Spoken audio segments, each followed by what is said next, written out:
In this video, we're going to run through what active transport is and see how it works in the root hair cells of plants.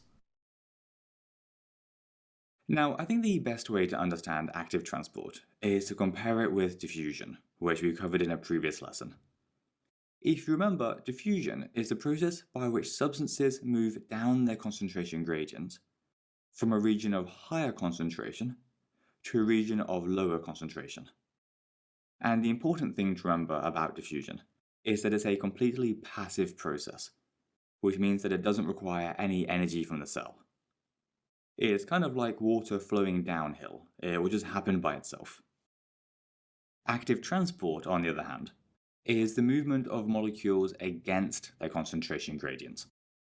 So from an area of lower concentration to an area of higher concentration. You can think of this more like water moving uphill. It won't happen by itself, and instead requires energy from the cell. Or in other words, it's an active process. The other differences are that active transport always takes place across a membrane, like this cell membrane, and it also requires special proteins that sit in the membrane and transfer the molecule from one side to the other.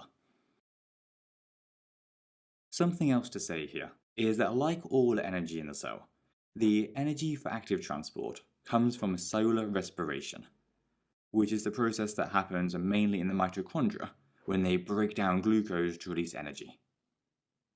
We cover it in more detail in another video, but for now, just remember that the process is responsible for all of the energy that the cell uses, and that it stores that energy in little molecules called ATP. These molecules act like little batteries, taking the energy from the mitochondria to the different parts of the cell that need it.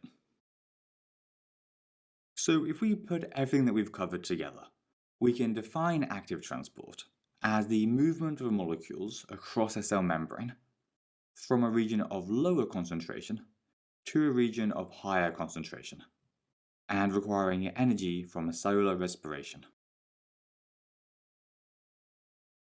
Next up, we need to look at an example of where active transport is actually used.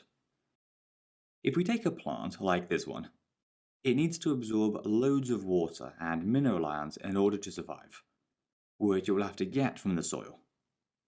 To help with this, plants have networks of roots that protrude into the ground, and if we zoom in a bit, we can see that around the outside of the roots are special cells called root hair cells. These are the cells that absorb the water and the mineral ions, and they're adapted to their role by having these long hair-like protrusions which stick out into the soil, and so give the cells a large surface area for absorption. Now, the issue is that the minerals that the plants need, like the magnesium ions they need to produce chlorophyll, or the nitrates they need to produce proteins, are at a higher concentration inside the cell than they are outside in the soil, and so they can't absorb them by diffusion. Instead, they have to use energy to absorb them by active transport against their concentration gradient. And like we said earlier, this energy comes from cellular respiration, which happens in mitochondria. So another adaptation of root hair cells is having lots and lots of mitochondria. So as a takeaway, just remember that root hair cells use active transport to absorb mineral ions, and are adapted for that role by having a large surface area and lots of mitochondria.